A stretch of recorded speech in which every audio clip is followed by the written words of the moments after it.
La particularité de cette route, c'est qu'elle permet de relier les régions de l'ouest et du nord-ouest. C'est ici que la plupart des usagers passent pour donc aller d'un bout à l'autre des deux régions. Évidemment, avec le ralentissement des travaux, ce n'est pas facile. Les usagers de cette route souffrent le martyre au quotidien. We go from Ban en route, you know they fine. C'est le mauvais comme ça là-bas. Et quand tu as l'autre voiture comme ça, you see that other motor de whatever you go see how they route.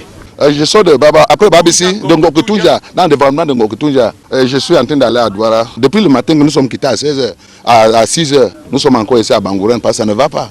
Qu'on respecte les échéances qui ont été données et que cette route soit achevée le plus rapidement possible pour permettre à la population de Bangambi de jouir. C'est un grand bassin de production agricole. Nous avons la culture du maïs, nous avons le manioc, nous avons le macabo, le taro. Nous avons également l'huile de palme, la patate que nous produisons ici. Vous voyez, si vous allez à Douala, au marché Madagascar, en Koulo, nous allez voir que chaque jour, chaque semaine, Bangambi sort au moins 5 camions de patates. Et vous voyez que payer un sac de patates d'ici Douala, seulement pour quitter ici arriver à Fumban, c'est cher.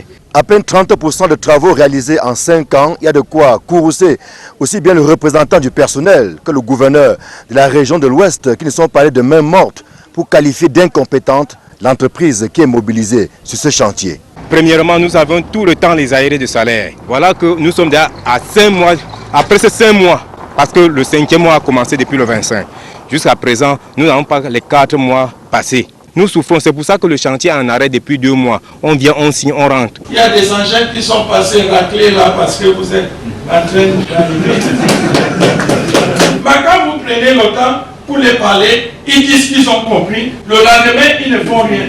Ils sont endettés partout.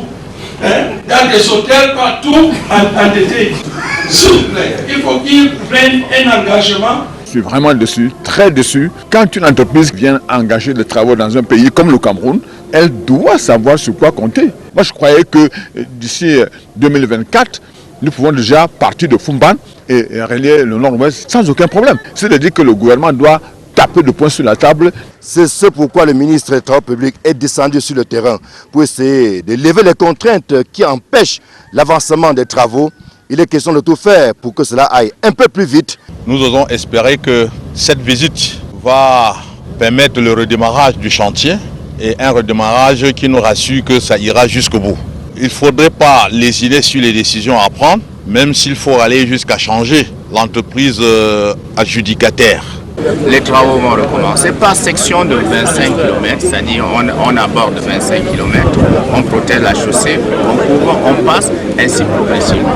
Et que l'utilisation du tonnage si important des agrégats que j'ai observé là-bas soit utilisée pour protéger les couches de chaussée inférieures déjà réalisées. Le souhait du gouvernement est donc de désenclaver les principaux bassins de production agricole, mais davantage de relais dans les régions du nord-ouest et du sud-ouest et donc de fluidifier la circulation